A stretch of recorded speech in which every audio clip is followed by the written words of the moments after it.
Bonjour et bienvenue sur la chaîne PMC Expertise Comptable. Sur la chaîne PMC Expertise Comptable, on partage du contenu à destination des dirigeants, des créateurs d'entreprises, mais également des investisseurs immobiliers.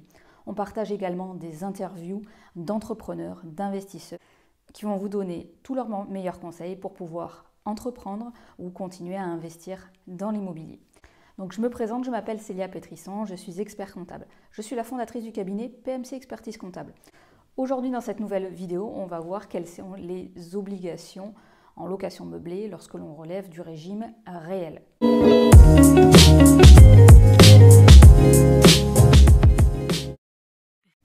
Donc il faut savoir que lorsqu'on loue un bien en meublé, les revenus sont assimilés à des BIC, donc bénéfices industriels et commerciaux, ce qui fait qu'effectivement, on assimile cette activité à une activité commerciale.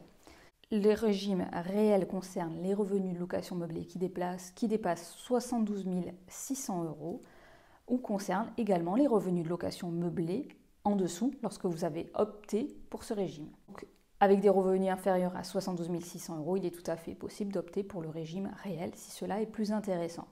Il faut savoir qu'au niveau de l'option, vous devez opter avant le 1er février de chaque année pour l'année en cours.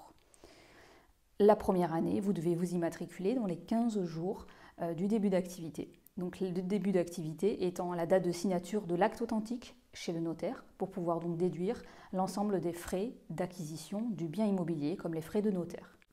Le principal avantage de se placer sous un régime réel va être de déduire l'ensemble des charges au réel. Donc ça va être les charges que vous avez décaissées notamment, mais également l'amortissement du bien immobilier et l'amortissement des travaux.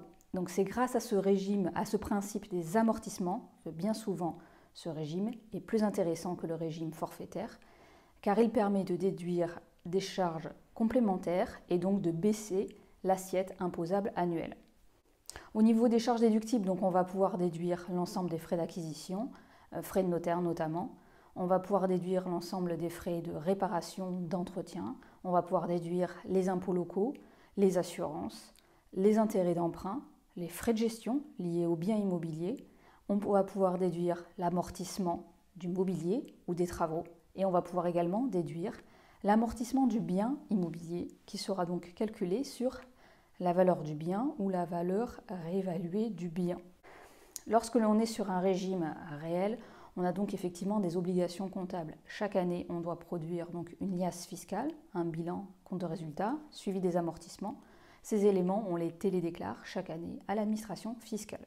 Une particularité au niveau des amortissements, les amortissements comptables ne doivent pas créer ou alourdir un déficit. Donc en fait, quand on est dans ce cadre-là, effectivement, l'intégralité des amortissements ne seront pas déductibles sur l'année en cours, mais seront stockés pour les années suivantes.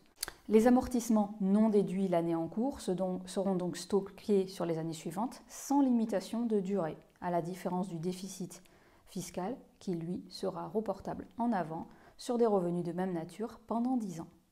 Dans la pratique, on se rend compte que le régime loueur meublé au réel est aujourd'hui plébiscité par les investisseurs immobiliers car il permet de déduire un certain nombre de charges, donc toutes les charges au réel, mais également l'amortissement.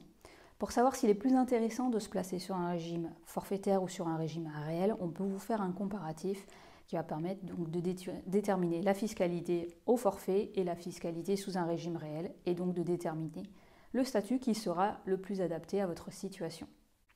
Donc si vous avez des questions à ce niveau-là, n'hésitez pas à nous solliciter. Si vous avez des questions, n'hésitez pas à les poster en commentaire de la vidéo. N'hésitez pas à vous abonner à la chaîne pour découvrir toutes nos nouvelles vidéos.